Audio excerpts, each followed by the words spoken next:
This is Scarves and Spikes. Let's try it again. This is Scarves and Spikes. I tried to find this on YouTube the other day, and I kept typing in Scarves and Stripes, and it was knitting. There's all these knitting videos, so I feel you. I've been there. That's why. I knew it was going to happen one time at some point. Exactly. I took one for the team. But yes, this is Scarves and Spikes, the Atlanta United podcast. My name is Sydney, Tyler, and Tommy are here as well. How's it going, guys? Good. This has been a busy day. I'm trying to take a breath from driving home from the training ground. And we got news. We got news to talk about, which is nice. Yeah, we do. Giorgos Giakoumakis apparently is close to signing with Atlanta United. The headlines all stating that he is relatively close to coming over from Celtic, and we'll definitely talk about that later on. And if you're watching us live on YouTube, on Twitter, or on Twitch, thank you so much for listening and watching. If you're listening on the podcast, thank you so much for listening. If you're on YouTube and Twitch, you, of course, can leave a comment with any questions you have, and we'll look to address those throughout the show. Great show tonight, as Atlanta United is a match week, Tyler and Tommy, as you all know. Finally, Atlanta United taking on Chattanooga FC in a friendly at Finley Stadium on Saturday. Hopefully you all are going to be able to make it out. We have the head coach of Chattanooga FC, Rod Underwood, joining us a little bit later on. Then after that, so who needs no introduction, Doug Roberson from the Atlanta Journal-Constitution will be coming on to talk about LA United's preseason thus far, what he's observed from the training ground, as well as the talk of Giakoumakis potentially signing with Atlanta United. We'll discuss that with Doug. And a whole lot more waffles with him. Say that again. So we're also going to discuss waffles with Doug. That's a thing that's going to happen for about a couple of minutes. I'm not sure what you're talking about, but you'll find out. If you listen to his podcast, he always just takes a big sip of coffee. He goes, all right, I'm going to take a quick coffee break. And so I'll take a quick beer break, I guess, at that time as well. Yeah, we will. We'll get to that when Doug comes on, and we'll all figure out what Tyler's talking about. But we got to start. We got to start the show, obviously, on a serious note. Last week, Anton Waltz, former Atlanta United player, most recently with Charlotte FC, passed away, unfortunately, in a tragic boating accident in Florida just weeks before his 26th birthday. And Anton, of course, was a member of the inaugural Atlanta United team in 2017 on loan from Spurs. Eventually went back to his parent club, Portsmouth, found his way back to Atlanta United for a couple of seasons, and then was drafted by Charlotte FC in the 2021 expansion draft leading into 2022. And he, of course, was a big part of the Charlotte community, the Carolinas community, in his relatively short time there. But yeah, really a shock to the system, certainly for Charlotte FC fans and Atlanta United fans, but really MLS fans as a whole. But from everything I've heard, Tyler and Tommy, and I've had a chance to talk to Anton as well in media settings, but he was a great guy, a young, talented player, was a big part, as I said, of Atlanta United in its early days, and of course, Charlotte FC this past season, but just terrible. Like I said, just weeks from his 26th birthday, leaves behind a young child. So Niall saying in the chat, just feels unreal. Anton was a very special human being, and everything I've heard about Anton matches up to that. So, yeah, guys, what are feelings when you heard the news?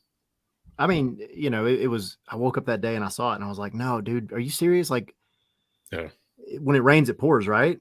One of my favorite images I remember of Anton Waltz was the year that when Joseph scored the goal of the year candidate and won goal of the year, the celebration with him back in 2017. After that, I'm sorry, not Joseph. I think it was it Tito that had the goal of the year that year. Yep.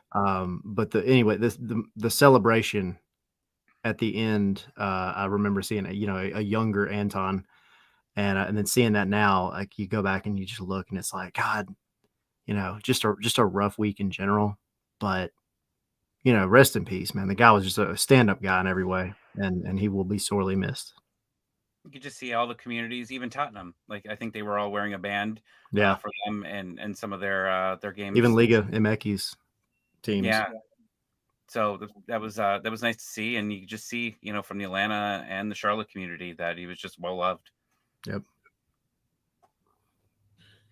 And Pompey, Portsmouth doing a tribute on their Twitter site. I didn't have it pulled up here. I was going to show it here live on the stream, but they did a tribute.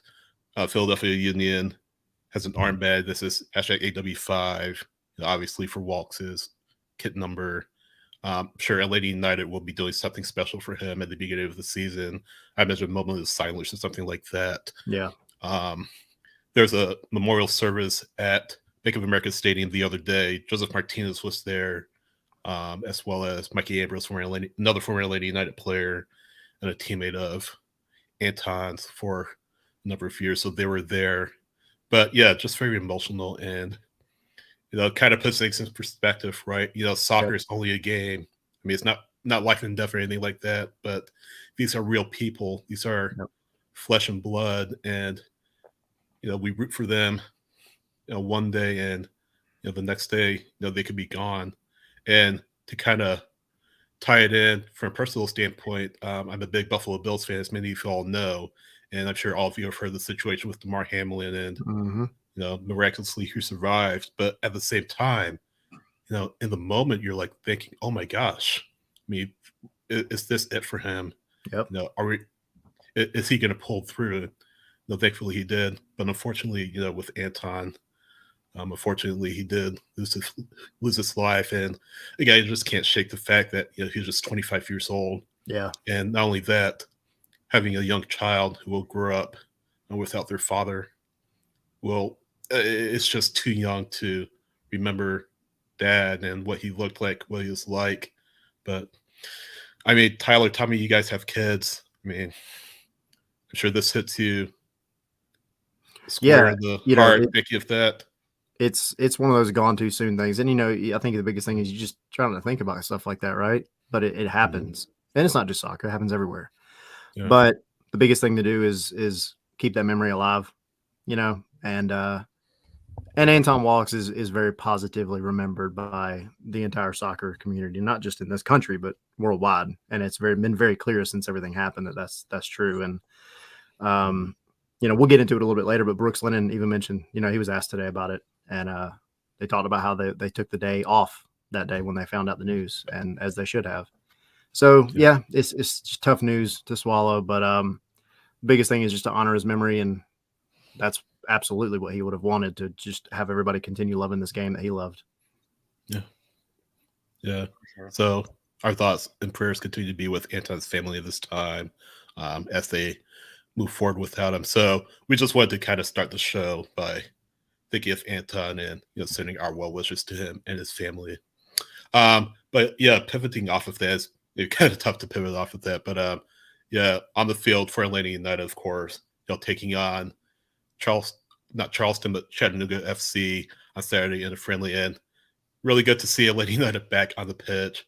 Feels like not long ago the season ended, but as we're recording this, as we're coming out live, it'll be a month until the kickoff at home against the San Jose Earthquakes. But today we are talking Chattanooga FC, and Atlanta United's friendly with them on Saturday at Finley Stadium. Joining us now is the head coach of Chattanooga FC, Mr. Rod Underwood. Rod, thanks for joining us. Great to have you. How's it going? Good. How are you guys? Doing great. Well. Doing great. Thank you for coming on. So, Rod, this is year 2 for you, Chattanooga FC. Last season, you all went to the NISA semifinals. Let's talk about what it's been like for you in Chattanooga thus far. Yeah, it's been a great experience, right? Chattanooga is a really cool town. I mean, I actually grew up down in Atlanta, so I grew up in Atlanta. Okay. You've got a lot of history down here.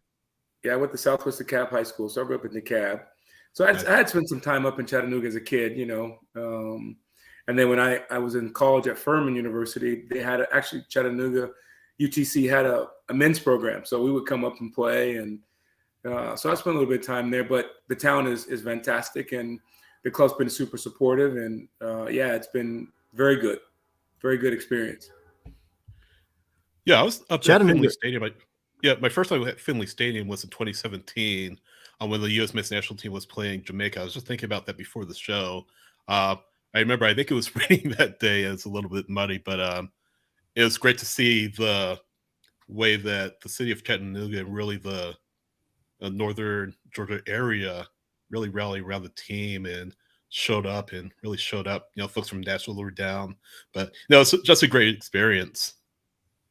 Yeah, I mean, I've been pleasantly surprised. I mean, I really like the town. I've been blessed to sort of live around the world and experience a bunch of different places, and this place is a pretty cool place.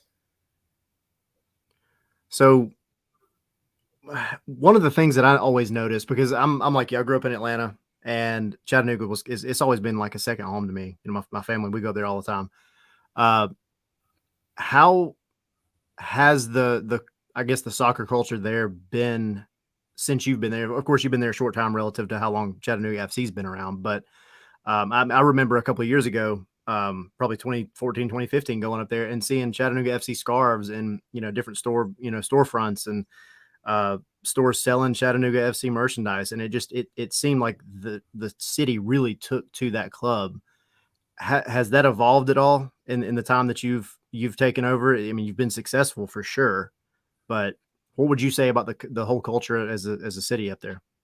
Yeah, I mean, like I said previously, I mean, I've had a chance to experience different football around the world, and Chattanooga's soccer football culture is fantastic. I mean, it is a real football town in the sense of that, in a lot of big cities, right? Players, the cities don't know the players' faces. No, they know the faces, they don't know the names. But in Chattanooga, players walk down the street, they know who they are. It's an unusual experience for football and for soccer in America. It's unusual because, like, you go into a store, you go into a restaurant. Very rarely you go in and someone doesn't know who you are, and that's a cool experience for the players. And right, it's a great support all the way around. And you could tell by the buzz on Twitter. As soon as Monday happened, it was match week for both teams, and it almost feels like it's a regular season game for both these teams because they're just the crowd's definitely buzzing on the Twitter. Yeah, I mean, like what's so cool about that is what they do here in the club is, I mean, they have a great communications department that really spends time they're thoughtful. You guys have been around, so they're thoughtful about what they do, and it's purposeful to promote the team, and it's purposeful to connect with the fans, and to interact with the supporters club, and that just helps it grow and build, and it really is a unique experience. So y'all have been signing, it seems like somebody every day for the past couple of weeks. Walk us through some of the faces that we might see as an Atlanta fan that may not be super familiar with some of the faces. And of course you got new guys coming in, but walk us through kind of what to watch out for. Yeah. I mean, for us, it's kind of a unique situation when we're starting preseason pretty early. Give you an idea, before we agreed to have the game, our preseason wasn't going to start till like February 6th. So we're starting a few weeks early than normal. And so it's a unique experience because most of our teams at Division III level aren't really doing anything. So, in a way, we're competing for USL Championship players, and because they're up and running and going, and so that's been an interesting experience. But yeah, some guys that we have coming in, a big guy we signed the goalkeeper of the year. He's with us now. He played at Cal last year, so we've signed him. Anton, that's a big sign. That's a big signing for us. Very, very important signing for us. And then the Golden Boot winner is returning, Marcus Nagelstad. So not too bad, front and back, and hopefully we can get a lot fielded in the middle. There you go. We've got in some USL 1 players. Joseph Partida, who played at Northern Colorado last year for a bit. We've got him signed, and Joseph Perez is another player from Cal. We've got signed, and then some of our returning players. Alex McGrath he's been with me when I was at the other club, Stumptown. I bought him over from Stumptown, and he's been just a star he's been a stud from day one. Yeah. And Richard Dixon is just the mainstay in the club. He's been here probably 4 years now. But he's been fantastic. I mean, he's played in championship. So he's a very good player for us. So, and we got some young guys that, I mean, it's all part of this league. You got some young guys, some new guys. You'll see a very significant number of trialists. So we've got a mix of some signed guys and some trialists, but we're a long ways away from getting our team done. I mean, so Colin Stripling, we just signed last night. He returned. So it's a big guy in the back line for us that played a lot of minutes. So, you know, this level is different, right? I mean, there's very few sort of multi-year contracts. So it's, you know, it's usually a 1 or 1-and-1. And so, yeah, it's a lot. It can be a lot of turnover. They have a lot of local talent on the club as well. So you signed Yahir Paez, you signed, or you have currently the Rodriguez brothers, all three of those players coming from a really strong Dalton High School program, North Georgia, which is really one of the top programs in the state. Yeah, how the fans kind of connected to those players.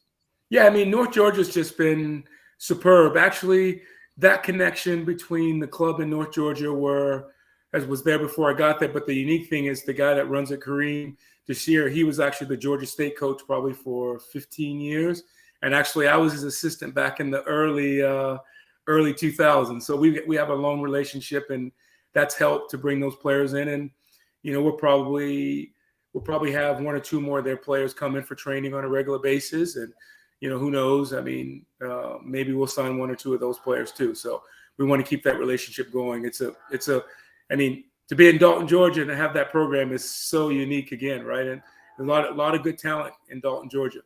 A lot of hidden talent too. I think that's one of the things that people don't realize is, you know, the talent doesn't just have to come from overseas or even necessarily from college, but especially the Southeast has kind of been such a growing area in terms of soccer. Not just Atlanta United, but the entire Southeast. But Chattanooga, I think, has taken it and done really well with it. I was really impressed last year with y'all's Open Cup match. What stood out to me, and you know, correct me if I'm wrong, walk me through it, walk the folks through it. But you go into a match like that, you know, everybody's looking at it in a certain way, you know, a MLS side versus a lower division side, whatever. But it never, ever seemed like anybody on your team ever looked at it that way. It looked like you came to play a certain style, and it's a very distinct style. And no matter what, you made it work. Now, obviously, scoreline and all that aside, it was a very obvious stamp that you've put on the team in terms of the culture and how you play. And it was effective in the season for sure last year. But I think Atlanta fans can relate most to the Open Cup match. How do you kind of place your culture into the club so that even when you're going against a quote unquote bigger opponent, your guys come out there and perform exactly how you've coached every single time? Yeah, I mean, the catches, right? I mean, I say this, right? It's just who I am as a person. I mean, look, I love attractive, attacking football. I love to keep the ball. I love to press the ball. We love to like just dominate possession. But that's part of like my personality. I'm like, I need to be in control of it. So if we have the ball, we're in control. If we're pressing it, we're controlling everything. So, yeah. But you know, I just think that the key is right. For my belief is that as you go into these kind of competitions, you only get better by doing what you do. Because what we're not going to do is in the season, we're not going to sit back. We're not going to let the other team have the ball. We're not going to counter. So why do something that we're never going to do? That's just the nature of, can we get better in a circumstance and a situation that we're never going to face in league? Why waste it on doing something different instead of just doing what we do? And there's something to be said, I think, about that, because like I said, watching that match last year, that was what impressed me. You know, you guys came out, you had a game plan, you stuck to it. And I think it's different. I think some people look at, oh, well, you know, you're playing in a match and you have a game plan and what you're doing is not working. So you got to be pragmatic and change it up. But there's a difference between going out and trying to switch up tactics a little bit than throwing your entire culture to the wind when something's not going your way. And I think that was, and I watched, many of your guys match last season, and it was the same throughout the season. It was very, very, I say distinct, but you guys do play with a lot of possession. You do want to control the ball, and it's good to see, because some people would maybe argue that, counters and all that could be more effective in certain situations. But when you control the ball and you control it well, it is an attractive style of football, like you said. And I think it was impressive to see. So that's my quick kudos. I think it was really, really fun to see, for sure. And I think you can see the players kind of draw from that. You can see that they're all on board. Yeah, because the reality is, right, I don't disagree, right? Yeah, counter can be very productive, but we never took the short view, right? We never took the short view. Let's just beat Atlanta United in one game and put the feather in our cap, right? We knew that if we beat Atlanta United, here comes another MLS team probably. And, ultimately the MLS Cup was never going to be something that we're going to get, right? So that was that. To win that one game, that will be awesome. But that's really a short-term gain, whereas we're looking for the long-term gain of, can we dominate our opponents that we play on a regular basis? Can we get to the point of give ourselves be in the championship conversation all year? Playing Atlanta United in a counter game wouldn't be, because the reality is, the way we played, we couldn't counter against the other teams, because if we gave the ball away to the other team in our league, they're going to give it back to us. So we're going to have to keep the ball anyway. So that's it. You have to just take in a realistic approach to it. Yeah, absolutely. So for the fans that are coming up, last time this happened was kind of a historic moment for Atlanta, because it was the first time fans got to really see them. So what are some things to see in terms of the football culture of Finley Stadium, all that? What can Atlanta fans kind of expect coming up there this weekend? Yeah, I mean, the Chatahooligans, the supporters club, it's very unique, right? Again, with these guys, because, and I keep using the word unique, but it is because, they're there. I mean, obviously they're not as, you just don't have the people as, some of the bigger clubs do, but those people are there, and they're there all the time, and they travel, right? I mean, I think when we went to California last year we had a 2-game road trip out there. I mean, 20 Chatahooligans travel. They travel and stay the whole week there. So, they're really committed to what we do there. And they're really special people, because they love the club, right? Doesn't matter who's in the kit, doesn't matter who's on the sideline, they're going to support their club. Doesn't matter who's in the front office, they're going to support that club. And that's what you want. That's what's going to make American soccer really take and go, when people are just committed to it, regardless if your best player has gone on to another club, you're still going to support your club the way that you would, no matter who was there. And that's something really to see. And look, and I'll be honest, our front office, for what we have, they put on a spectacular event, right? And it's real important. I mean, and I try to give those guys kudos all the time. I mean, they're set up, they, again, right, with the budgets and the structure we have, there's nobody better in our league. And I would put us up against championship teams, and I would put us up against the USL 1 teams in terms of our overall structure of our club and fan support and just what we do as a club in general. Absolutely. Yeah, it sounds like you have a lot of support up there, which is great to see. Just how Chattanooga FC kind of carries himself as a club. So that's really impressive. Really impressive. We're gonna cut you loose here in just a second, but I do have one last question in regards to your coaching background. I mean, you've coached in Sierra Leone, you've coached in Jamaica, you've coached in so many different places. So I want to ask you kind of twofold. What was this experience like for you? How did you use those to help you grow as a coach? And then second half of that question, kind of from my comment section on YouTube from Niall. Do you have any aspirations to coach in MLS someday? Yeah, I mean, look, I mean, I've had the opportunity. I mean, I spent 8 years at the Portland Timbers back in the USL days, and then the early part of the MLS days, I was there, and really, really good experience there, and enjoyed that. But the biggest thing for me going outside of the country and traveling and coaching around the world was that the culture, right? the game, what I believe in the game is a great unifier. Soccer is probably the most powerful sport in the world to unify people. So you get a chance to like talk to people and experience people that you would never do in your everyday walk of life if you weren't involved in the game. So experiencing new cultures, new foods, new music, new everything, just like taking it on. That's like that's part of what you would say coaching out of the country. Because I feel if you just go to a club because, hey, X club in X country called you and you're just going to go there and you're going to coach in that club, I don't think you really do the club any service by just coming and coaching the club. You need to immerse yourself in the community, get to know the fans, get to know the club, get to know the city, and let it become part of you, right? And let it become what you want. In terms of aspirations, I mean, coaches are no different than players, right? You want to coach at the highest level that's available, right? And whatever comes. But my feeling is that, I mean, I share this all the time. I'm a very religious guy, and God's going to open the door that He wants to open door. And if it opens, it opens.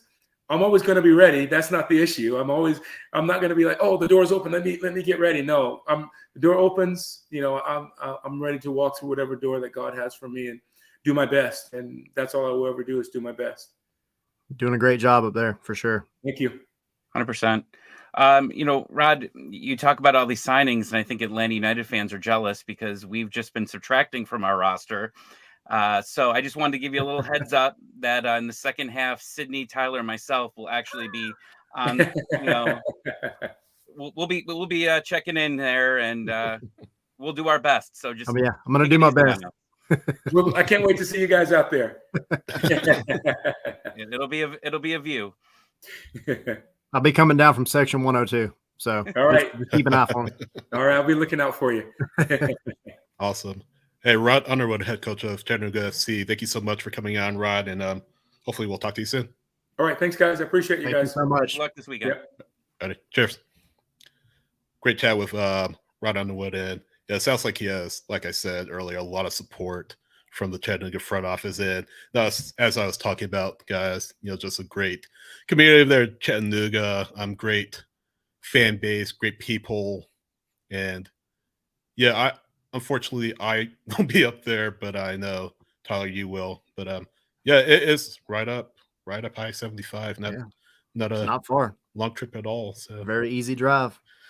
Yeah. I wonder now, can we watch this game? So that has not been announced. That has not been announced yet. I imagine the club will be, announcing how to stream. I asked about it yesterday. They are working on it still. Now it will be broadcast, so I'm not mistaken, on 92.9. Correct. So correct. At least have the radio broadcast. But I think, I would imagine they're going to do a stream of some sort, but it hasn't been made official yet. So it's usually traditionally that's been really the case. Upsets me. Hopefully we'll hear something relatively soon from the club as far as streaming is concerned. All right, we're going to switch gears and talk about more about Atlanta United, and we had Rod Underwood on, head coach of Chattanooga FC, which many of you may not have known beforehand. Well, I'm bringing on somebody that maybe needs no introduction to Atlanta United fans. Doug Roberson from the Atlanta Journal-Constitution joins us now. And Fallout Boy clearly, if you're my watching daughter's going to fight you. Oh, man, she's going to fight you when she sees this later. Oh, here we go. If you're listening to the podcast, Doug has a sign that said Fallout Boy stinks. So that tells you sort of about his musical taste. But Doug, how are you? I get Fallout Boy, but why Pentatonics? Why Pentatonics? Yes. Sing your own songs, man. But they have Don't sing someone else's songs. I agree, Doug. Well, and they're so obviously like Hollywood put together. It's just it's insulting. They came from the same high school. It doesn't matter to me. I didn't say it's logical, but as someone who appreciates all types of music, to hear that, can they sing? Yeah, they could sing, but sing your own songs. That's my biggest thing. That, and their agent is fantastic because every holiday special, I think, is legally required to have Pentatonics. Oh yeah, as a special guest on it. They've made it everywhere. It's just, there's so much better music out there. Please get them off of my screen. We'll have Doug back on later in the year to talk about his album reviews later in the season. So we'll be keeping track of that. Season review will be Pentatonics exactly. Season, so it'll be perfect.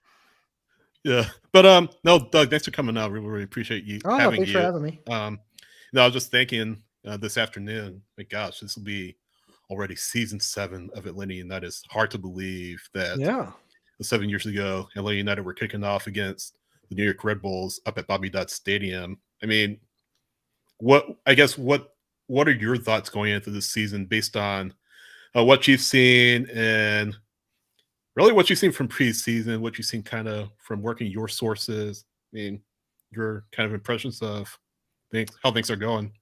Well, the biggest thing that we keep hearing about is culture. A cultural change, competing for the crest, fighting for the badge, battling for the badge, if you want to keep alliteration going. And it's an interesting thing because, I've said this on my podcast and y'all know this, but in my MBA education, the one thing that would constantly get hit on is keeping a positive culture, keeping a productive culture is the toughest thing to do in a business. And when you lose it, it is the most difficult challenge to overcome. Now, I don't know if that's true with Atlanta United. And it's interesting that seems to be a theme of this preseason because that's what Joseph said after that loss to Austin. And some people killed him for it and some people praised him for it.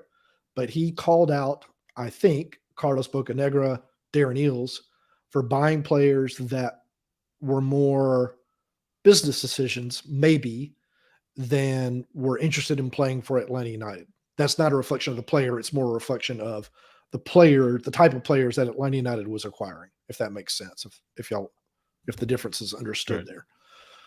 So if you can get guys to believe in something and play together as a team and execute the tactics because they understand the culture and this is important, then it can be better than the sum of its parts. Right now, Atlanta United's parts are good. Are they better than a lot of other teams in the East? I would say no. So you overcome that with culture, and then there's still some players that are likely coming in. But that's the most important thing that I've noticed in the conversations we've had with the players so far. Yeah, we were saying before the show, Brooks mentioned that at the training ground, and I mean, you're there, myself and Tyler were there. But Brooks was saying, I guess the room and the training ground's a lot different. And Tyler, you were talking about 92-9 when Pineda was talking to Dukes and Bell. Pineda was kind of saying the same thing. So that kind of goes into what you're just talking about, Doug, like the culture and the vibe and all of that. So, I mean, is it a case of, do you think in Joseph's case, maybe addition by subtraction, that maybe, Joseph in a way was outgrowing the club and his departure was needed to really move the club forward in a way? I think part of it. Yeah, definitely. Joseph is the face of the franchise or was the face of the franchise. He'll hold all the records for a long, long time with the franchise. But in pro sports, after a while, dissolutions happen and players have to move on for whatever reason. And it happened with Joseph, and it'll happen again with Almada or whomever, Miles Robinson, whoever you want to throw out, Brooks Lennon, whoever you want to throw out there, Brad Guzan, for various reasons. And I mean, I can understand what I think is Joseph's side of it. He was tired of losing. He didn't like how the club was being built. He didn't like how the club played. But at the same time, you have a contract and you're tasked with giving your best. I don't know that I can say Joseph gave his best all the time last season, not compared to what we've seen in the past. I don't know, about his knee. I don't know what he's dealing with his wife being pregnant at the end of the season, or I'm sorry, his significant other being pregnant at the end of the season. I don't know any of those things that could affect a player's mentality. All I know is that when you watched him on the field, it wasn't the same player. And sometimes it looked like a player who maybe wasn't giving his best. But he's only human, so I can understand that. Turn it around in the club, I can see the club side of it too. Big salary, 1 of 3 you're allowed on the team, not getting the production you want, maybe not getting the leadership that you want, maybe not getting the camaraderie that you're looking for with the rest of the team and maybe other people. It's just, it was, I think, a good decision for both parties. And now we'll see what happens if Joseph is able to produce in Miami. I think for me, that was the biggest thing that at face value was noticed last season when we always go back to the chicken and rice thing, right? But that was the moment it kind of seemed like, dude, Joseph's got a point, but you got to go about things the right way. And like you just said, the contract, you still have a contract. You still have responsibilities. The fan base still adores you. But again, I do see the club side of it. And this is a big if, and I'm not speaking from any kind of, inside knowledge or anything, but if he or any particular player does become a quote unquote poison in the locker room and is bringing the rest of the team down, you have to do something about that. And sometimes it's painful, and it does suck if it was your star player, your face of the franchise. But after the comments today by Brooks and kind of seeing the players out there the past couple of training sessions, how do you feel? Because you get to go to a lot more than I do, but how do you feel the team looks in the sense of that culture and that camaraderie? It's really hard to tell when they're at the training ground. It's much easier to tell when they are off-site, like in the past in Charleston or at IMG or the other places they've done preseason camps. Yep. That, and a lot of times they're doing the same drills that we see. Today was a full training. We got to see all of the training. But in the past, we see the warm-up drills and things like that. You can't really tell anything from those. So it's hard to tell right now. I will say that the players are more positive, probably because it's not last season anymore. Yeah. And last season was awful for everybody, except maybe the doctors if they get paid by the hour. I don't know. There's only one minor injury. It looks like Derek Etienne must have suffered something last season, or maybe had something done in the offseason, because he's still not training with the team. He's training by himself, but he is training, which is a good sign. We also haven't seen Ozzie Alonso return to the fields yet. He's coming off an ACL. We know from Emerson Hyman's timeline, and we know from what Carlos said, I think in November, they're expecting Alonso back near the end of training camp, I think. If my old man memory serves me right. So just not having injured players is a huge positive and got to be a confidence boost for this team. And now we'll see what happens on Saturday at Chattanooga, if they could come out of that without injuries. And that's always, the number one goal of every friendly.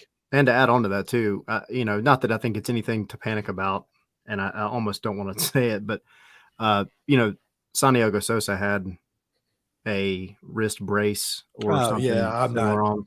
Yeah. And again, it's soccer. You do have to push off of people and all that, but it didn't seem to be bothering him. But it's worth noting, but he's also going to be suspended for the first 2 games, I believe, of the season. Still plenty of time. Is it 2 or is it 4? I can't remember anymore. I can't remember. I need to go back and look it up. 3, and one game he missed the last game of the season, so he's got 2 more. Okay, there you go. So I have no idea who's going to play that position. I guess maybe Ibarra. Yeah. But there are still some question marks at some of the positions, I think. So we'll start to find out some stuff on a beautiful day in Chattanooga on Saturday. What have been your first impressions of Garth Lagerwey? He's deliberate. He has a process that has been proven to work at Salt Lake and at Seattle, consistently proven, not a one-season wonder type of a thing. Mm-hmm. And so he's following that process with Atlanta United. And this first season, I think there's enough talent on this team to do some good things.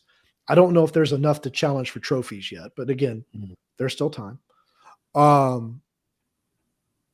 And so if people are expecting, or we're expecting, 3 to 5 players coming in the first week of training camp, that's not Lagerwey's style. It's going to be deliberate. It's going to think through the monies, think through the contracts, think through the culture, think through all of that. Not to say that that wasn't happening under Darren with Carlos, but with Garth, I think it's going to be a little more just process driven than in the past. I met with him last week for about an hour. Half of it was just kind of off the record, him and I talking about personal lives and things like that.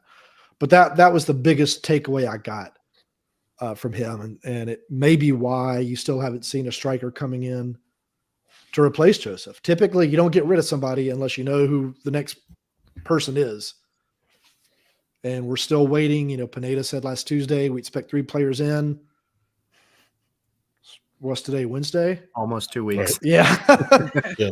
I don't think we're going to see any players coming in by the end of the week.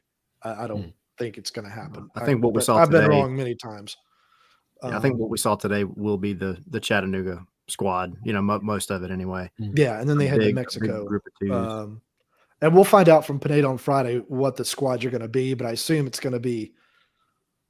In the past, it's been like they do starters for 30 minutes and then 45 minutes and then 60 minutes and then 90 minutes, I think. Yep. So I assume it's going to be something similar like that on Saturday. Well, that was a great interview you did with Garth. Oh, thanks. And it broke the internet there for a little bit because there was the talks of the DP and TAM deal, and do we have a DP slot? Do we not? And it continued all the way up until today too. He did an interview with Dukes and Bell, and they pressured him on it as well. And it doesn't seem, like they're going to be able to bring in a DP, but the loan process, crazy MLS rules, they might be able to bring in someone with a high price tag. But it's been definitely something that the fan base has been talking about is what availability that do we have for the rest of the off season to bring someone in. And the other comment he made is there were still a few more people to exit the squad. So that was an interesting line that he said today. Yeah, well, there's almost certainly going to be at least one player leaving. Eric Lopez, who's still not with the team. That's the common sense subtraction. Yeah. Now, whether there's more, I guess that depends on if players are. You know who we didn't see at training today, actually, now that I think about it? Machop Chol. Yeah, I saw him on a car. car on the side. hanging off on the side. Okay. Well, that he could be a player going out the door, maybe. Now that I think about it. The TAM DP, the team does have a DP slot open right now. Joseph is gone. There is a DP slot open. It's how they want to fill that DP slot is the important decision Garth has to make. And the other thing, and I tweeted this out today, and it may have been snarky, and I didn't mean it to. The DP slot is just a salary construct. That's all it is.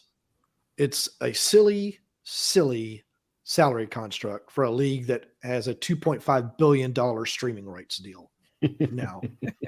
And I think once you start to see proof of concept with this, with Apple, then you'll start to see some of these roster rules and mechanisms get what's the word I'm looking for? Streamlined, maybe a little bit. Not go away, but made easier to understand. That's something that we've kind of talked about doing our post-match shows on Twitter, but I wonder if you've got the Leagues Cup coming up this season for the first time. The full Leagues Cup, yeah. Yeah. If MLS goes in there and gets trounced by a bunch of Liga MX teams, I don't see Garber just looking at that and being like, "Oh, well, we'll try again next year." There's a contract. There's a contract in place. It doesn't matter. Well, I'm not talking about the cup. I'm talking about the same MLS rules that apply to teams. Oh, gotcha. I think from that point, maybe you do see something like a fourth DP slot or something more, liberal in terms of allowing a little bit more freedom for these clubs to spend money. Yeah, I mean, I think I wrote, or maybe I've said, some sort of version of the NBA's luxury tax, I think would work for the teams that want to spend. And then some of that money can trickle down and help some of the teams that simply can't spend have a little more revenue. But most of these teams are owned by billionaires. The money is there. Yep. Right. It's just a matter of if you want to spend it. Just like I mean, yeah. I was gonna say, you look at New England Revolution, owned by Robert Kraft, and you talk about they're still playing in Gillette Stadium. Why haven't they built a stadium of their own? All of that, but we know Robert Kraft isn't hurting for money. The one that continues to boggle my mind in the opposite direction is Toronto, which I know is a major market, but they don't play in an NFL stadium. Yet they spend money like it's going out of style on players. And that continues to fascinate me and makes me wonder why more teams don't do that. Yeah, that was interesting. One comment that did come in the chat about MLS Rules and Mark ATLUTD 711 saying, talk about the allocation list going out the window, as you learned a few days back. But I kind of starting to get back to Atlanta United and Giakoumakis, rumored to be coming to Atlanta, whether it's on a loan deal, loan to buy, a DP, we're not sure.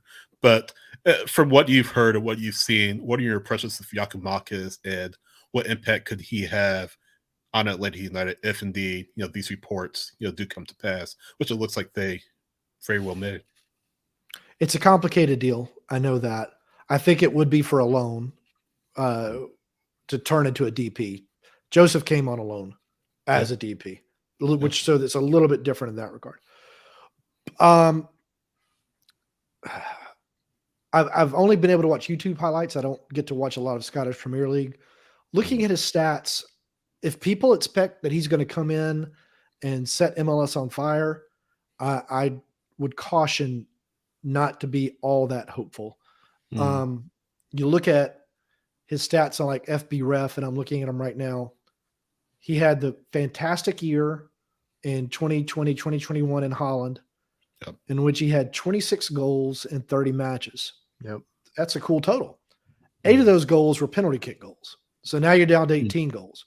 Then you do your non-penalty expected goals. It should have been 13. So his best season would be 13 goals in 10 years. Now, flipping that around, his goals per minute, though, he averages 1 goal per 157 minutes. Joseph averaged 1 goal per 141 minutes in his career. I didn't do his MLS career. I did his whole career. So there is some hope there. But what I think that the team wants is they want this player to score goals, but they also want him to be able to combine and make Almada and Araujo and Etienne better and more statistically impactful than they were last year with the myriad strikers they had to play with because of injuries and everything else. I think it's so. I don't know. You look at his assists; he's never had more than 2 assists in a year. So, is he that type of player? I don't know. Yeah, I mean, it's tough because you look at his highlight reel, and any highlight reel is going to look great, right? It's a highlight reel. That's the whole point. I think if anybody wants to hold on to anything in terms of that year that he was in the Eredivisie, that side was getting relegated, and he still did that. So take that for what it's worth. You've got a guy he's still, no matter how tanked the team was at that point, he was still going out doing his job, which is a big deal, I think, especially considering what we were just talking about with Joseph. Yep. Now, granted, you've got completely different styles of football that are being played in 2 different countries. But I do agree. I think the biggest thing is going to be put some of the goal scoring onus back on Araujo. Etienne, I think, is going to be a big one. Almada, obviously, we already know he can make something out of nothing, and some other guys. But I think having maybe that quote unquote more complete striker, at least in the terms of what we're hoping for and what it seems like he may be, he's strong, big bodied kind of guy. Maybe that will open up things a little bit for the way that Pineda wants to play. And just be healthy. I mean, I don't know what his injury history is, if he has one, but they need someone who can work consistently with the trio we've already talked about and develop some chemistry. And, one of my favorite phrases that I use on the podcast, I used it a lot last year, is chemistry or consistency breeds chemistry. Chemistry breeds confidence. Confidence breeds results. And Atlanta United just could not get that last year because there was no consistency because of all the injuries. And so that would be another box that would need to be checked if I were Atlanta United now pursuing a striker. Yeah. Though we're probably going to cut you loose here in a couple of minutes, but before I do, I want to ask you, you kind of touched on it a little bit earlier. Lagerway, during the Men Believers This Life show a few weeks back, 3 minutes back, said that he expected Atlanta to have a home playoff match in 2023.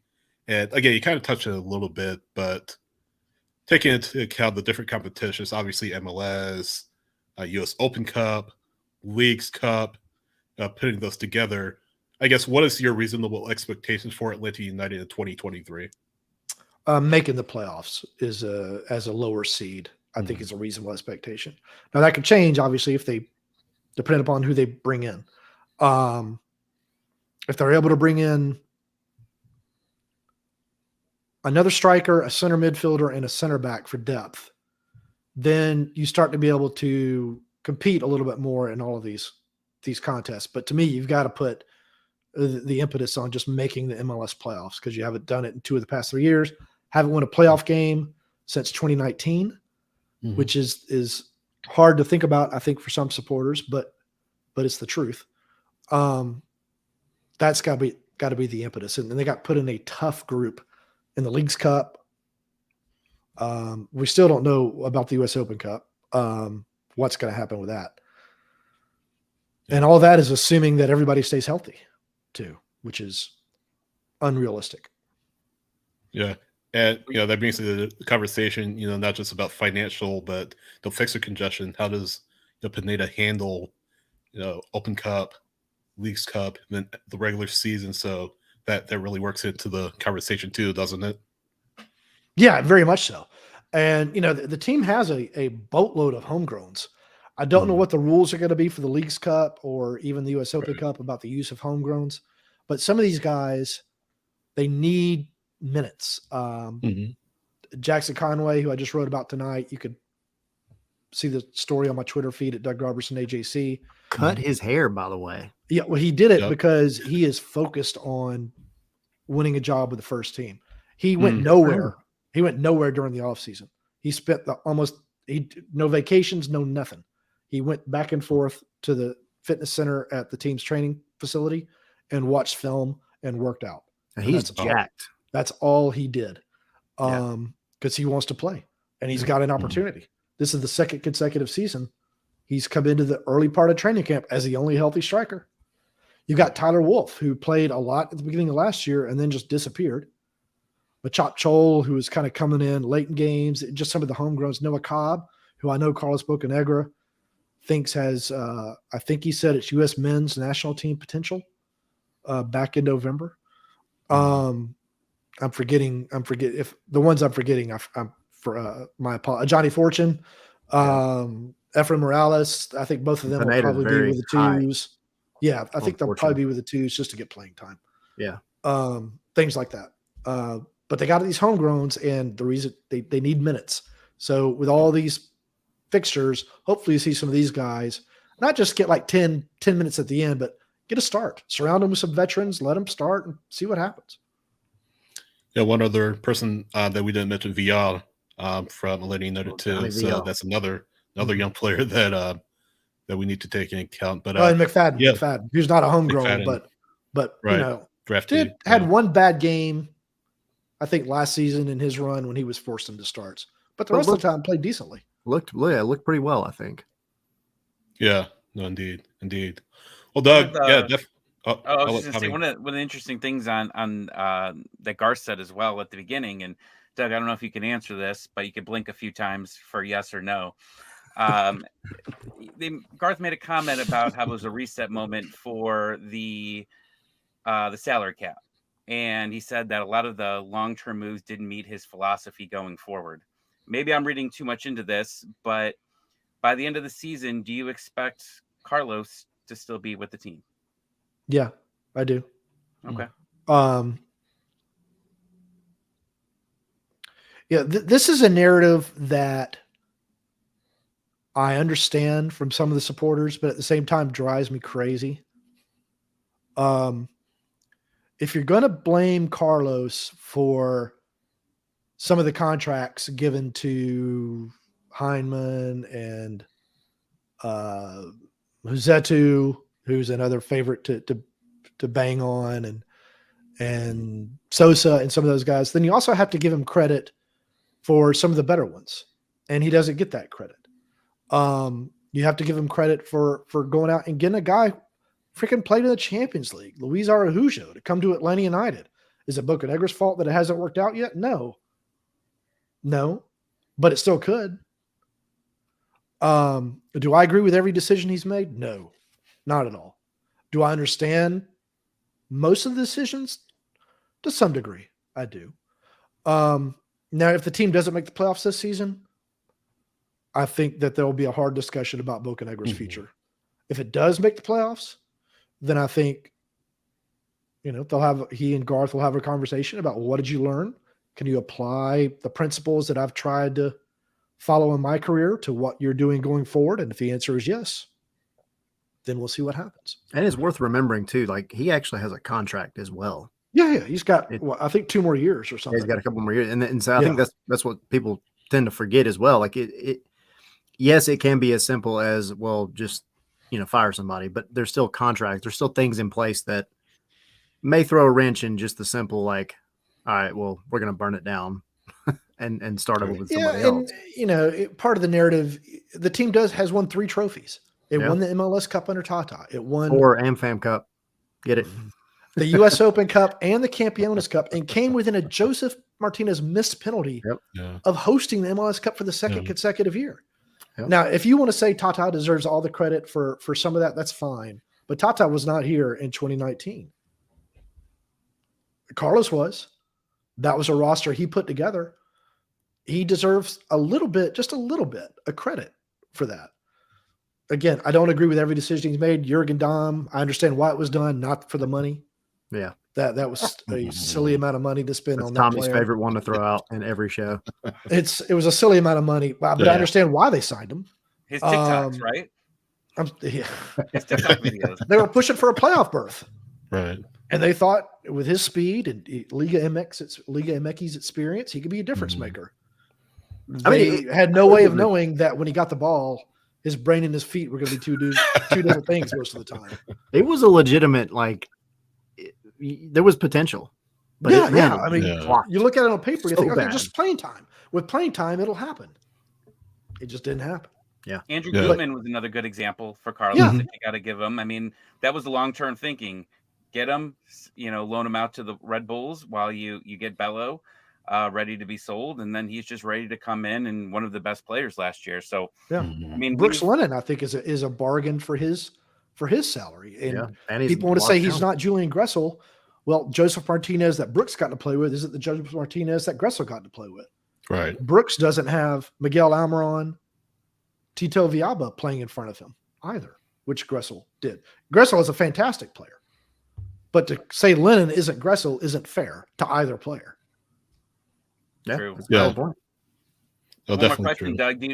I know the timing was a little off, but do you think that if Garth would have been brought in 2 weeks before, do you think they would have retained Rossetto? No, I don't. Want to make sure that we're on the same page there.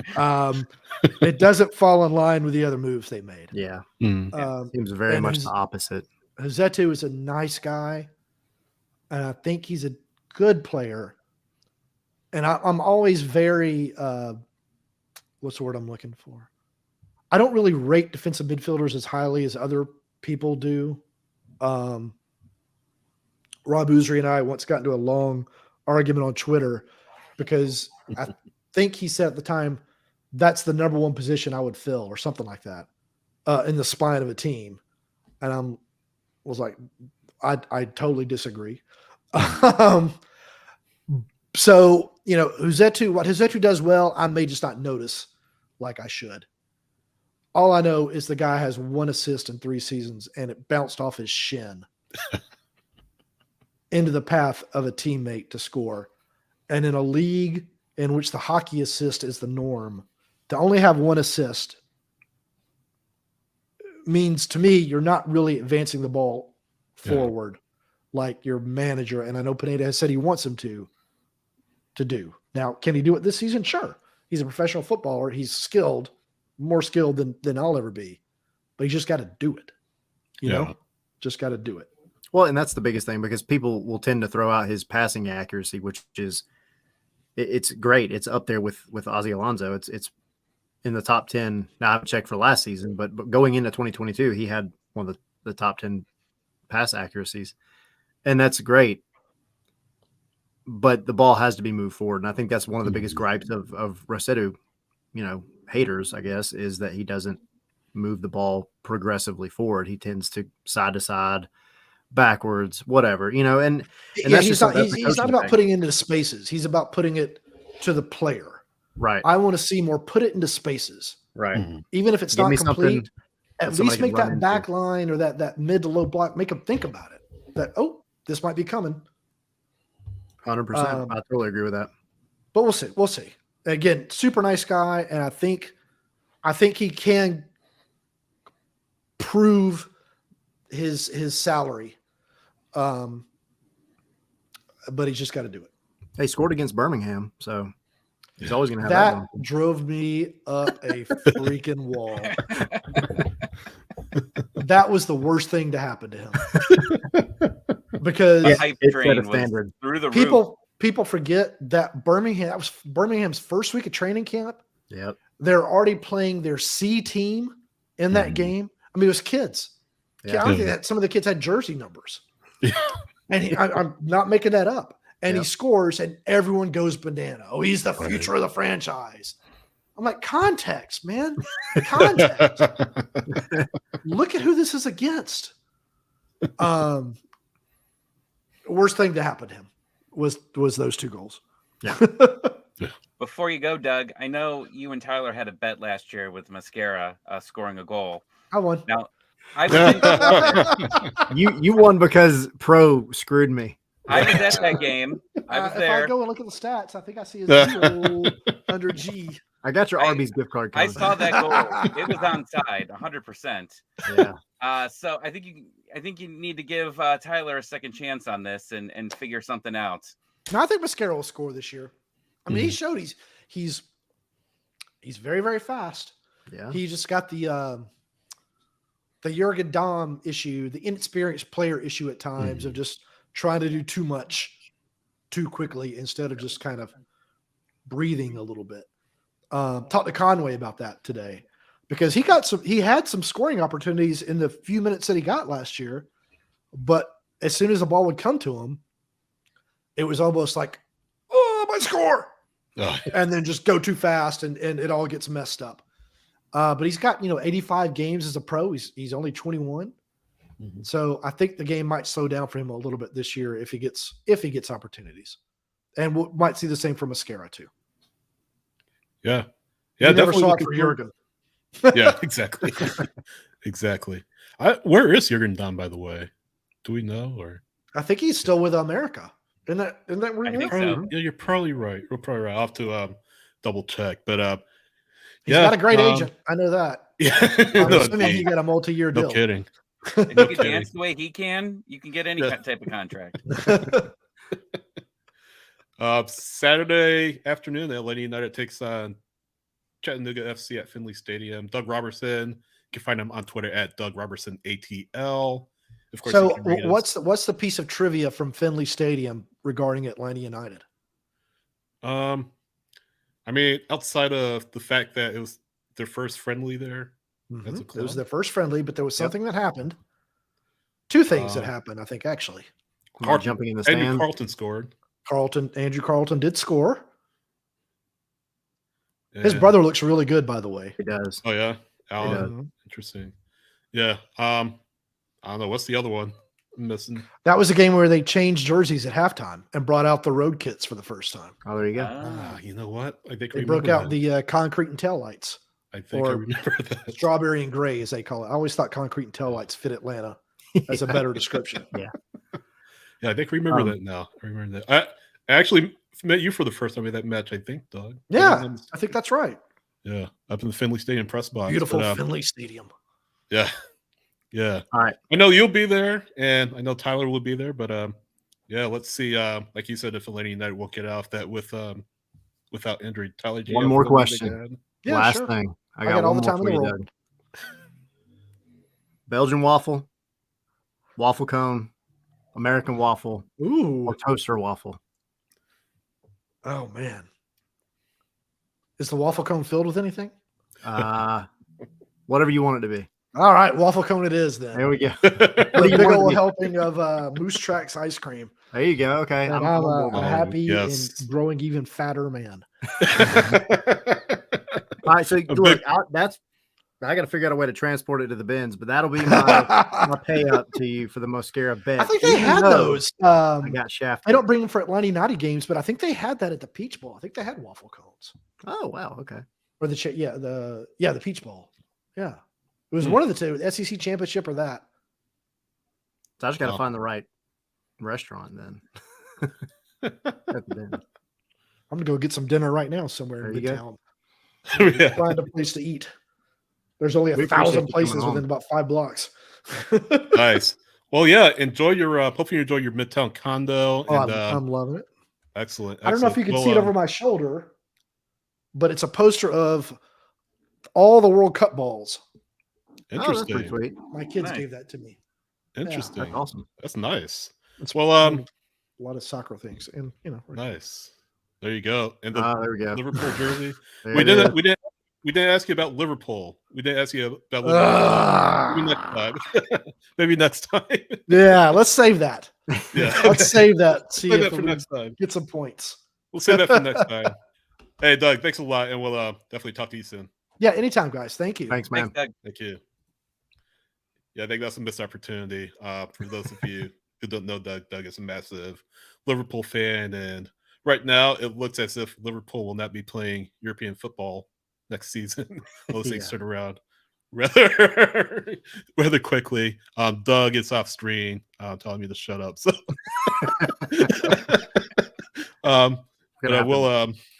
we'll have a coping session for him and Sam Jones after the season. I'm happy. Arsenal's doing well. And Newcastle. Yeah, Newcastle's another team. I mean, Newcastle has a shot at the top 4. I mean, and they're fun to watch. Yeah. But Fulham, I gotta give a shout out to my son. Fulham's killing it over there after just making it back up. And they do not look shabby at all.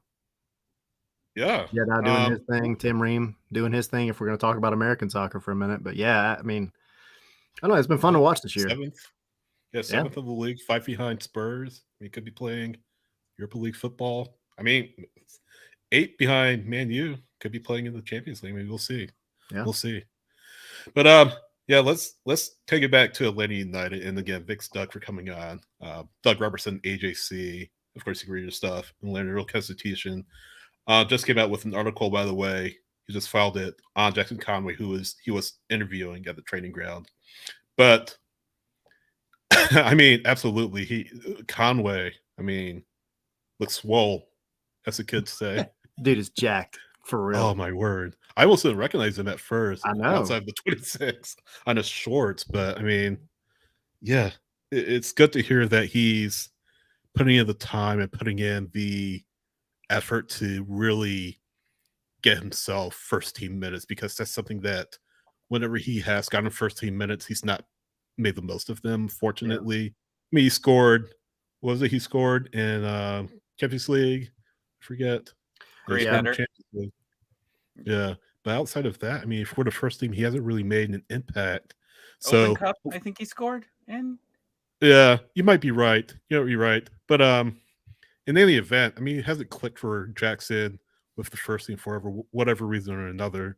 I think he realizes that this might be, I mean, not to turn it into a dark circumstance, but this could be it for him with Atlanta United if he doesn't take the chances that he's given.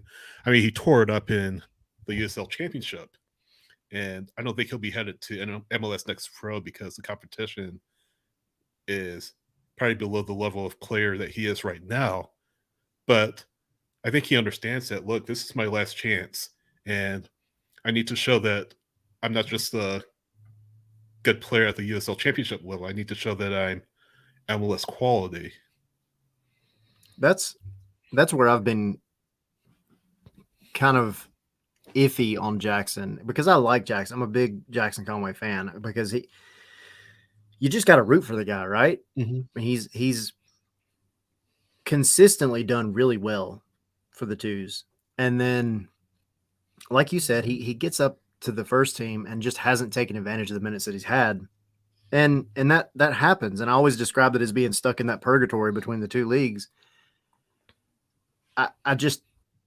You get a guy who has made the conscious decision, like what Doug was just talking about, what we were just talking about, to take his craft and try and perfect it as much as he can by spending that extra time watching film, working out, doing, all the training. There's something to be said about that, because, and I'm going to preface this by saying I'm no way comparing these two players. However, the work ethic is what you would see from a guy like Miguel Almiron, the one that's showing up first, leaving last, Yeah. But that's a huge factor in not only getting yourself better, but showing the coaching staff that you're all in. And, we're talking about Giakoumakis coming over from Celtic. If he shows up and Jackson Conway shows out in a way that he did, or even better than he did for the Twos last season, he might have a starting job. This is a golden opportunity for him. Mm-hmm. So it's good to see. I'm cheering for him. I mean, Brandon Vasquez has to be an inspiration to him, right? U.S. Open Cup legend, Brandon Vasquez. But I mean, he came in and really wasn't expected to do much, and just absolutely killed it with Cincinnati. So he's definitely got a chance to make a mark here. But like you said, he probably is running out of time, because in 2020 he had an opportunity, 2021, and then last year as well. I mean, he's had some opportunities, just hasn't been able to take advantage of it. But he's also been on some bad teams too. That's another thing. Like, he hasn't been on some teams that were expected to score. I mean, nobody was scoring in that position. Joseph recovering in 2021, it was okay, but I mean, still, it just never ended up happening. So yeah, it's an important camp for him for sure, and he's gonna get a lot of reps for sure. Yeah. I think the Vasquez comparison is a little interesting, because I feel like Vasquez and Conway are two different circumstances. And Tommy, I'm not saying that your observation is wrong, because Vasquez has done terrific with Cincinnati. I think the thing with Vasquez is there's like a glass ceiling that he couldn't break through, because Joseph was the number one striker far and away, was able to break through that ceiling. So that kind of stunted his development in a way with Atlanta United. He had nowhere to go except out, and he ended up on Cincinnati, and of course the rest is history. I wonder, though, maybe if circumstances were different, and maybe if Brandon Vasquez had stayed in Atlanta, I mean, by some way or reason that he would stay in Atlanta, I mean, what the circumstances would have been today. I mean, it would have been doubtful, because again, Joseph, being Joseph, but at the same time, you kind of wonder how things would have been different. Timing's everything in sports, right? Like right before Michael Vick got busted for the Dogs, they just traded Matt Schaub away to Houston, and timing is literally everything. And might get into this today or not, but same thing with Miles Robinson. Timing's everything. You were likely going to be transferring him out this offseason. What happens? He gets hurt, and now he's in a situation where basically you have a very good chance of not making any money off of him at the end of the season. So it's sports. You can't predict what's going to happen. Nobody was going to predict Joseph was going to get hurt in Nashville.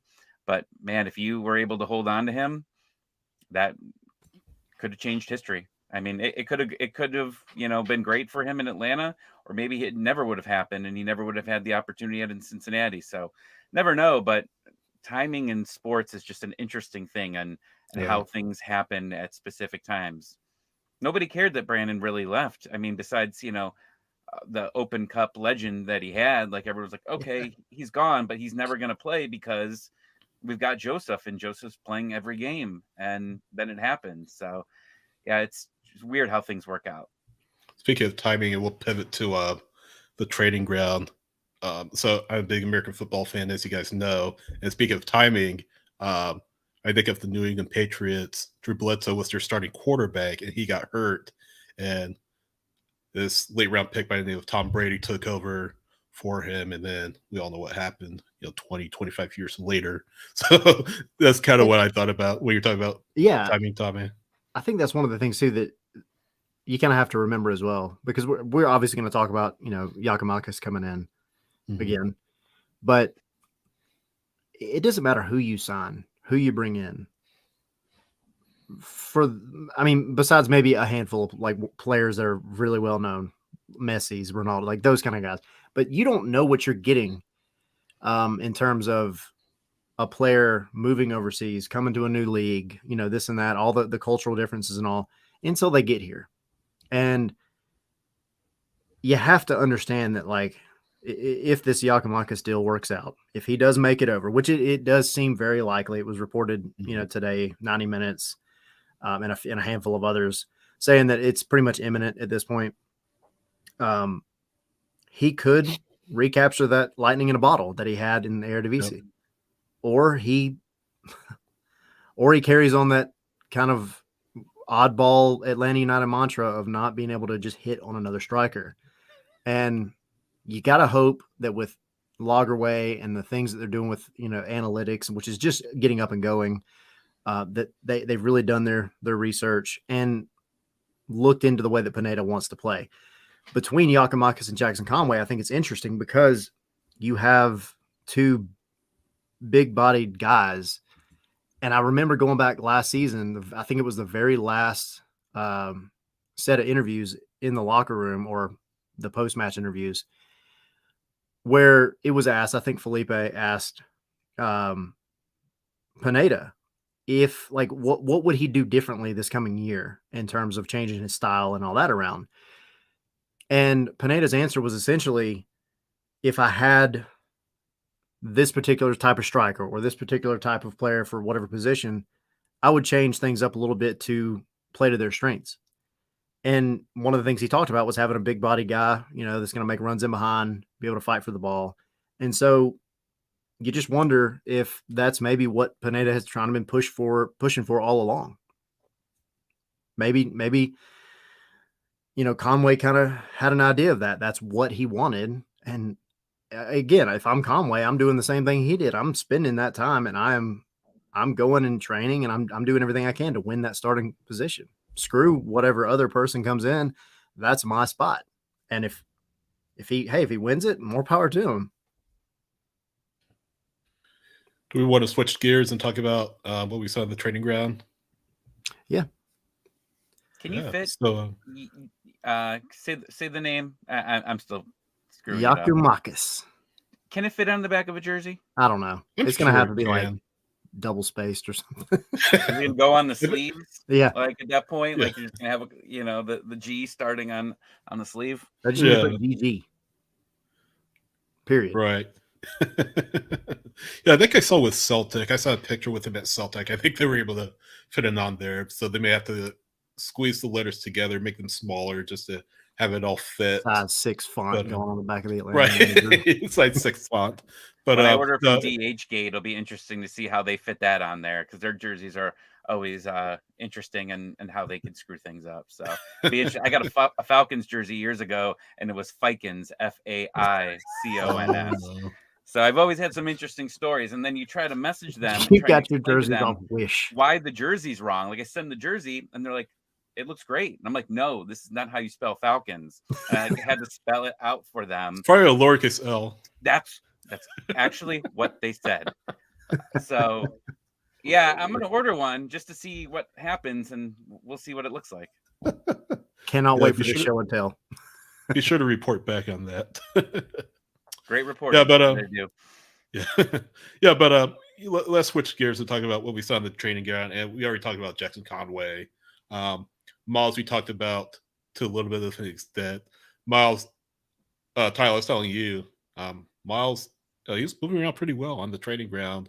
Gazan looked pretty strong out there. As you saw Tyler, Gazan looks to be moving around pretty well. So a little bit of frustration when he missed on a save. I don't know who shot it, but it's kind of frustrating. He hit the post and kind of swore under his breath, I think. But which under Brad's breath is still like super loud. So.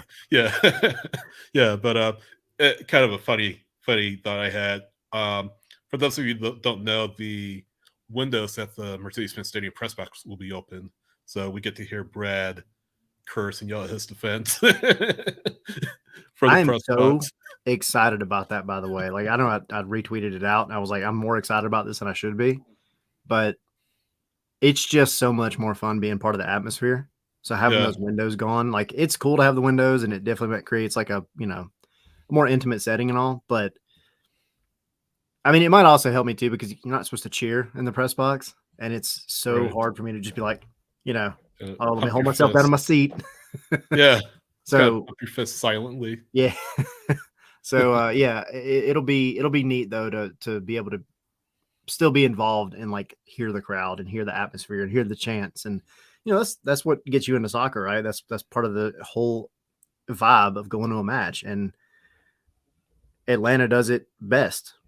Yeah. So it'll be really neat to see that kind of open field, open air view again. No, absolutely. But yeah, going back, we kind of left out Brad, his temperament. But I'm going back to the training ground. Actually, Waham Parata went kind of talk about what he said. Just talking about Brad's leadership and how he.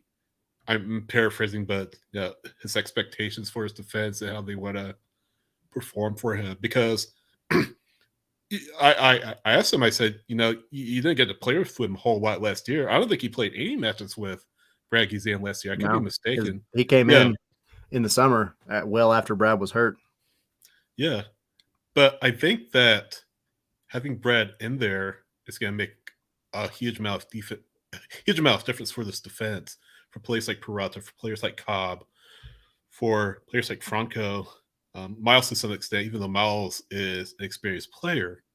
But I think having Brad Guzan back there is going to do this defense a world of good. It's something that they didn't have for much of last year. But Peralta said it, that the relationship is good, and Brad has provided that leadership. And I'm paraphrasing again, they want to play for him because they're in front of him, and they want to really support him and what he does. And again, I'm paraphrasing. I don't remember the exact quote, but that's really the gist of it. So I'm really looking forward to see how players like Peralta and the ones I mentioned really blossom under Guzan. And Brooks Lennon spoke. And I touched on his quote with Doug, and Tyler kind of gels with what Pineda was saying on the radio that you were talking about. But yeah, I mean, it's interesting to hear that from the players, and again, interesting to hear that from Pineda after training on the radio. Just that's about the vibe on the training ground and in the locker room. Yeah, one of the things that Parada said that kind of stood out to me was he would, again, going back to what you mentioned, they haven't played together yet, and Parada already described him as the team's leader. You already expect that, right? But you have so many new players that are coming in that really haven't had the history with Brad that I think maybe the fans feel, because Brad has been there from the beginning. Or almost the beginning. Yeah, he's been a guy that's been around. He helped win the cups, everything. So you kind of feel a connection to him. So to see a guy that came in the summer last season hasn't played with him, hasn't been a part of the, being screamed at and yelled at and everything else. For him to just come out and be like, yeah, he's our leader. He's a guy back there that we look up to. That's a big deal. And I think I just have a feeling that having Gazan back there this season, no matter who is there, obviously we have Parado, you got Miles, whoever else may come in. I don't think they're going to want to throw Noah Cobb to the Wolves yet. I think that would be a little crazy. I think you have to get another center back in somehow or another, but that's going to be one of the biggest missing links for all the crap that happened last year with some of the mental mistakes, because I'm telling you right now, Brad Gazan being back there doing what he does best in terms of leading his back line would have made the difference between them making the playoffs and not making the playoffs last season, because of the single, simple, sometimes boneheaded mistakes that center backs or just defenders in general made that you wouldn't have had you had somebody back there being a Brad Gazan. So it's exciting to have him back, and it's exciting to see a guy like Parada, who hasn't played with him, already looking up to him. Rocco's Rio, remember he left the entire net open during the Orlando game. I don't think anyone will ever forget that. I don't think Brad would not be ready for a free kick there. I can imagine. But, this might be Brad's last season. Yeah, I mean, Brad's in the last year of his contract. I mean, I know he probably wants to play forever. He seems like that type of guy that's going to want to keep going. And, who knows, maybe they'll be able to negotiate a cheaper contract with him. But he's one of the still larger contracts that are left out there. He's one of the highest paid keepers in the league over the past few years. So we'll see what happens here after the season. But you got to root for this guy, right? Like, a leader in the locker room. And he talked a little bit today on Dukes and Bell about how when he saw Miles hurt, like he might have been in the press box. I think that, or not the press box. I think he was actually doing the halftime for it. Yeah. And he immediately went down on his scooter to immediately talk to him because he knew exactly what happened to him. Yeah. And that's a leader right there. I mean, he's in a suit right now, and he's at the halftime just talking about the game. But no, his first instinct is to get all the way down there, literally scoot himself all the way down to that locker room, and be with his friend and his teammate. And that's what a leader does. And without Joseph and without a lot of other players that have been eliminated from this team, he's really the last part. I understand Miles is there as well, but Brad is a leader, and he's been the leader for this team for a long time. So I think going into what I think we've called Atlanta United 2.0, the start of it here, I think that you still need that one piece to really hold on and lead that locker room. And I think that he's a great piece of it. And depending on if Miles Robinson resigns or not, Miles could be that leader for the future after this season if he stays. And if not, who knows where we're going to go from there. You've got a guy like Brooks Lennon, who just signed a contract extension. He could very well be the leader for the future. But this season, it's Brad's time to lead, and I think that it's going to be great for everybody. And Brooks mentioned, it's worth throwing that out there now too.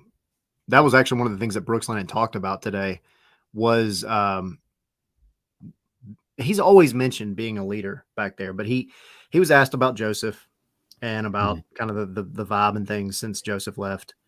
And of course he wished Joseph the best, as anybody should, but he said this is an opportunity now for guys like himself and plenty of others to step up and be the leaders that the team needs. And, you've got opportunities here abound for so many players in so many different roles. We're just talking about Jackson Conway, but yeah, Brooks Lennon, he's here for the quote unquote long terms, for soccer long term. He needs to become a vital part of that locker room, and super talented guy. There's always going to be, like we were talking about with Doug earlier, the comparison to Julian Gressel, and I feel like that's unfair as well. But it's his opportunity now to step up and do the intangible things that are going to help your team in times like 2022. in times where things just aren't going the right way. And you've got to figure out a way to, to get everybody on the same page and make things work, even when it just doesn't seem like things are going to work. And this is a good opportunity for him and a handful of others in that locker room to make a difference. And that's what leaders do, especially during down times. And I think last year they really lacked a leadership, especially after Miles went down, for only holding the captain's band for maybe 2 games, an Open Cup and 1 MLS game. I think he immediately got hurt in that first MLS game.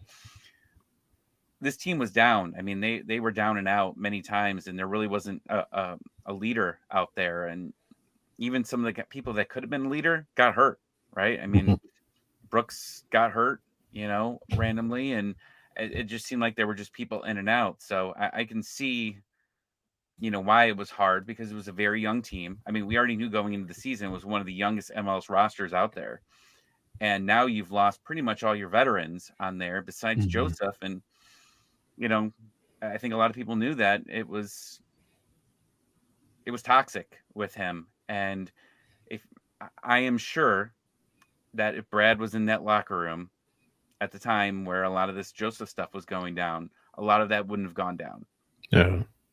Or it would have, the stories would have changed a little bit, or maybe some locker room fights between that. But you don't know. But I mean, would have been handled differently, I think, for sure. 100%. And you basically had Joseph running that locker room. And I mean, even look at when he got suspended for that game. What did these players do? They were Instagramming and tweeting pictures of Joseph Martinez. So they picked a side there. And if I'm Pineda, I'm like, he's finding out that all these people, after he's been suspended for 1 game, they're all, posting pictures of Joseph.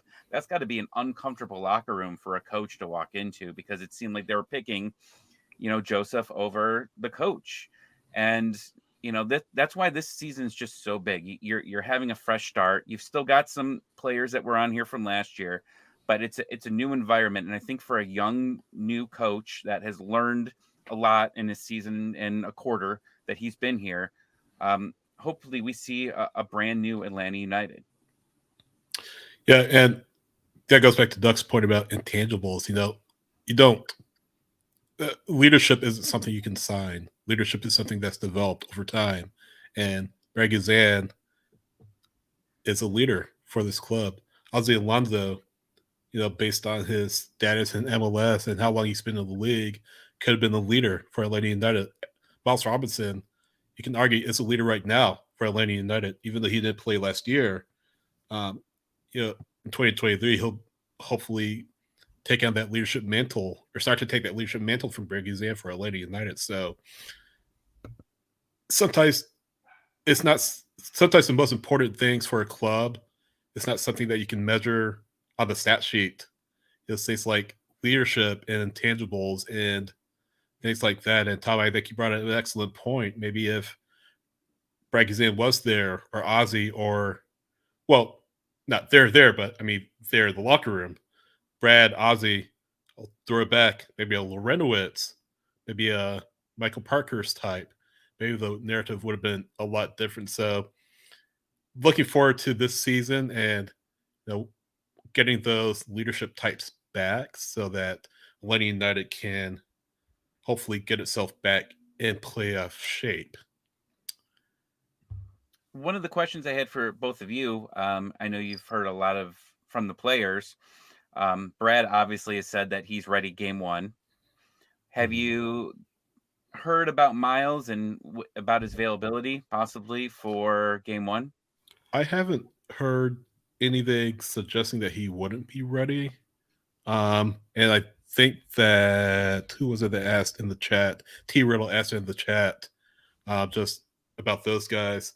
I haven't heard anything stating that. Maybe Tyler, you've heard differently. I haven't heard anything suggesting that neither Miles nor Brad wouldn't be ready for San Jose on February 25th, barring a setback.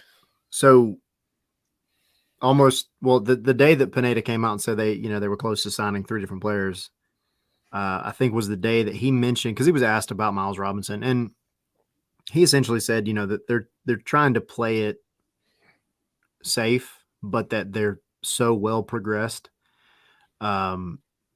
obviously he I mean, you know how Pineda is. He's not going to come out and tell you like who the starting 11 is at all for anything.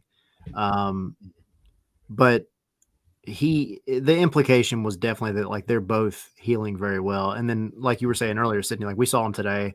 I saw him there almost 2 weeks ago.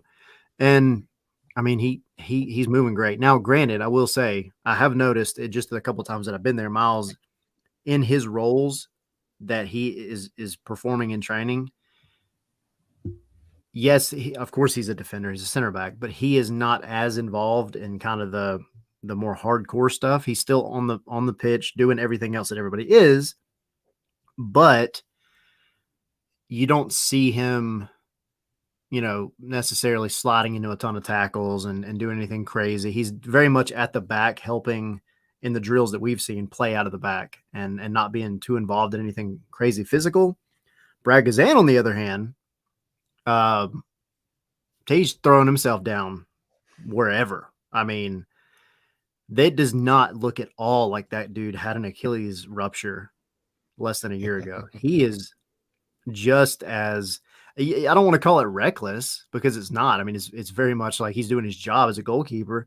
But even today, during some of the drills, that man is diving into traffic, going after balls. He is jumping up in the air, diving left and right, kicking the goalposts, because he was pissed. And it's great to see. All that stuff is so good to see. That's what you want. It may just be that Brad is a little more hard-headed than Miles, or it could be that realistically speaking, Miles does need a little bit more time because he is going to be running more. And they're just trying to play it safe. But I think they both look good. They both look good. Now, do I think Miles starts that match? That depends on if they sign another center back. Right. We'll see. But I think he can. I don't know if you want to force it if you have options, but you can. And Gazan, he looks like he's good to go. Right.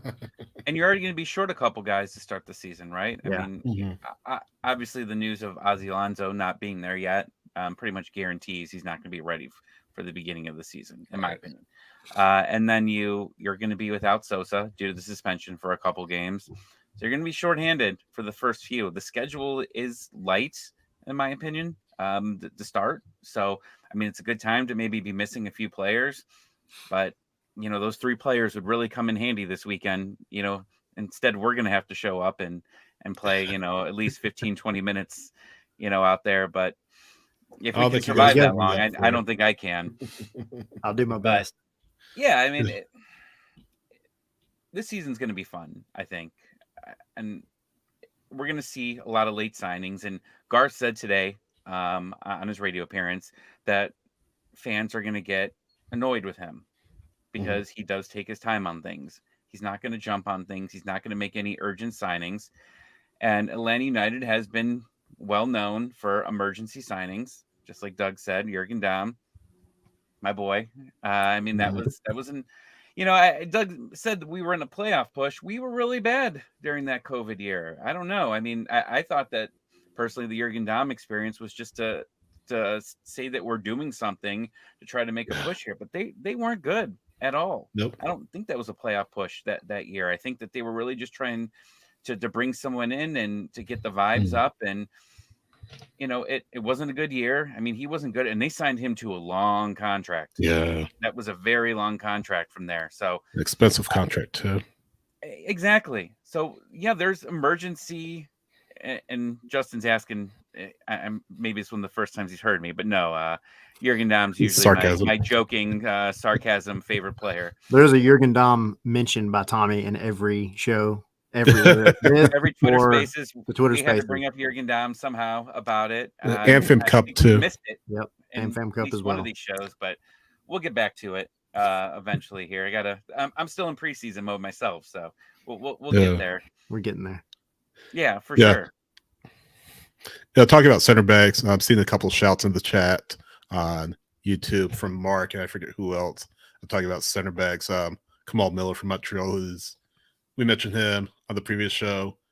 National team member with Canada on that team that qualified for the World Cup. So maybe that's an option for Atlanta United. We'll see. We'll we'll see where they go. Of course, Cayens was available, but he ended up going to Girona, where he'll be reunited with kind of Castellanos, his teammate from NYCFC. So we'll see what Atlanta United do in that regard, because that's another kind of piece of the puzzle that they need to fill. But you know, one quick point, and I didn't get to ask Doug this, but you know, he tweeted this, and a lot of people were real upset about him that he didn't ever really seem like he was in the plans of Atlanta United. And we've talked about this, I think, in the last episode. It really didn't make sense because he was going to be very pricey, right? Like, he had multiple teams bidding for him. You know, I think there was even talk of another MLS team possibly jumping in, and maybe it was just New York FC was trying to retain him. But Atlanta United, I think, are going to go with price-friendly center backs going in the future, I think. And I think that he would have cost way too much. And you look at what they're trying to do right now, it just didn't make sense to me that they were actually going to end up signing him for the price that he was probably going to be needed for. Yeah. Yeah, Mark saying Miller's thinking contract year making $300,000. So I mean, that sounds promising for Atlanta United. Maybe they can swing a trade, but again, balls in the front office's court to fill a position of need, fill several positions of need for Atlanta United. I'm kind of running short on time. Do want to mention United States national team playing Serbia tonight. Actually playing Serbia twice this weekend at BMO Stadium in LA, not Bank of America Stadium anymore. It's called BMO Stadium. As you guys may have heard, changed the name, but they're playing on Wednesday night as we're recording it. I believe on Saturday. Both those matches on HBO Max. I believe the Saturday match is on TNT. And Brooks, I'll hit on this real quickly. Brooks mentioned that he was disappointed not to be a part of the January camp, but he's working to get to that point where he can be called up in future camps and make his mark on the national team picture. And kind of maybe get that a little later, but yeah, hopefully that happens for him. But yeah, men's national team play against Serbia, California this weekend. Do we want to hit on tweet of the week? Yeah. All right, tweet of the week from one Joseph Alexander Martinez Mencia. January 20th, 2023, saying, "You'll always be the kings of my heart, forever grateful. Big part of my heart will always be here with you all. I love you forever." And then crowd emoji, and then red and black heart emoji at Atlanta United. So, yeah, disappointing that it had to end the way it did for Atlanta United, or Joseph Martinez with Atlanta United. But as we said last week, wish them the best. Just not against Atlanta United, who will take on Atlanta.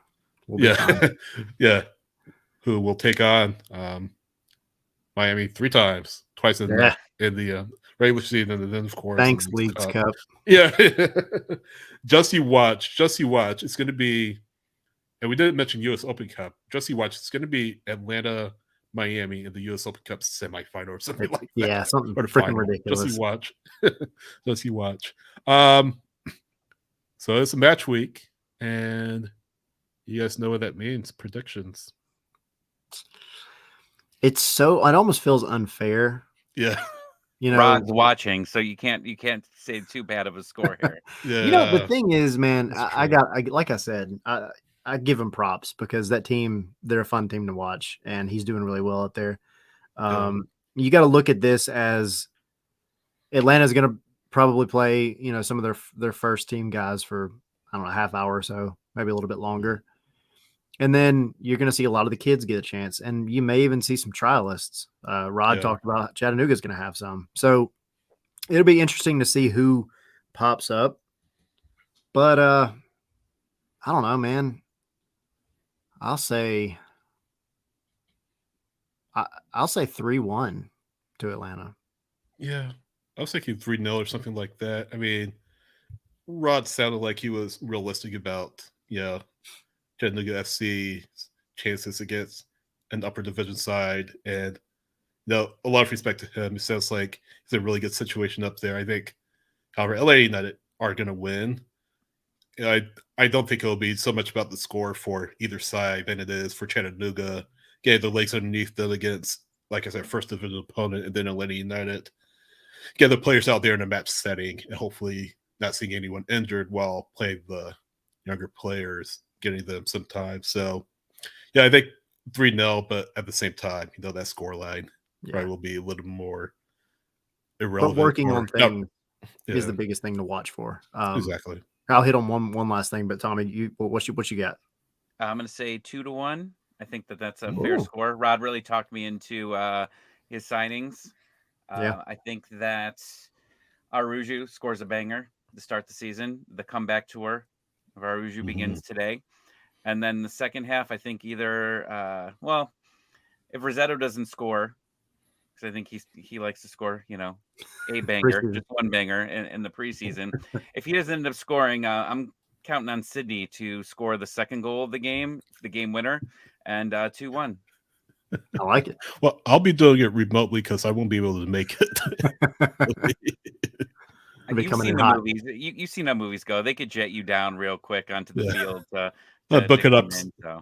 Book it up 75 and put on the kit. And I mean, you'll notice me. I'm like pretty big, pretty well built. Let's say that. There you go. As Tyler saw. Goldberg from the Mighty Ducks scored a goal in D3. So don't tell me it can't be done. Hey, look what just happened to Aberdeen over there, by the way. Oh, buddy. Oh man. Was it 6th, 7th division club? Sixth tier side beat Aberdeen. Ariel's upset that we're starting the Aruju hype train again. I mean, no, get on the train, bro. You got to be hopeful. You got to be hopeful here at some point. We're a glass half full podcast. Yes.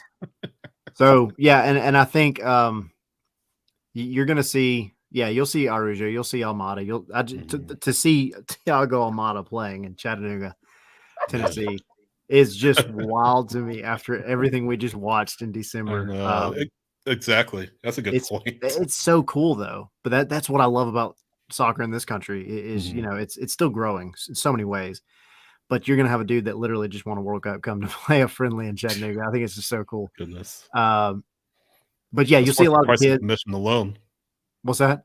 So that's worth the price of admission alone. Right. I know. I mean, how many times are you going to get to say that, Exactly. So, you see a bunch of the kids. We got to mention Reyes, who won't be there. He just started in the U20 Sudamericana last night and kept clean sheet. Won against, who was it? Bolivia, I believe. Bolivia.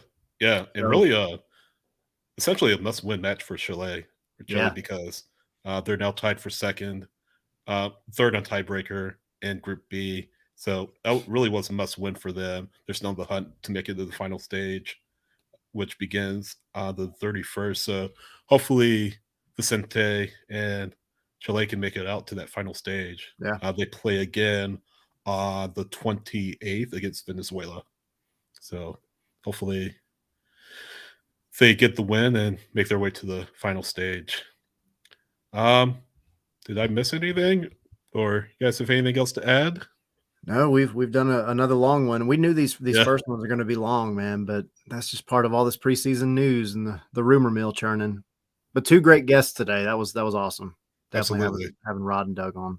Yeah, and I think we just need to take a quick moment and just thank all the fans that have listened to us. Absolutely. That have subscribed to us on Twitch, listen to us on Twitter, YouTube, subscribe to YouTube, our Twitter. Tyler and Sydney did a great job today at training, giving out live updates. So we'll keep doing those. Well, they'll keep doing those. I'll just be watching on YouTube and you're listening to all the radio, looking out the window. Yeah. But yeah, I mean, thanks for hanging out with us, spending time, and we're going to keep doing this. And, if you haven't listened to our Twitter spaces and you want to be part of it, please jump in. We've got, usually 4 or 5 regulars here. I know Bo and Ariel are in here and they're talking a lot, but if you ever just want to come get your voice on, join Twitter, start following us and click the speak button and we'll let you in and you can vent your frustrations. That's what we did all last year, but this year we're going to be talking about wins. Positivity. Hey, and let's point out really quick too. We had people from freaking Uruguay last year, from Scotland, some that you couldn't understand. People asking us for Wales. Well, the World Cup, yeah, just all kinds of stuff. So yeah, but we appreciate the support, guys, and what Mark is saying.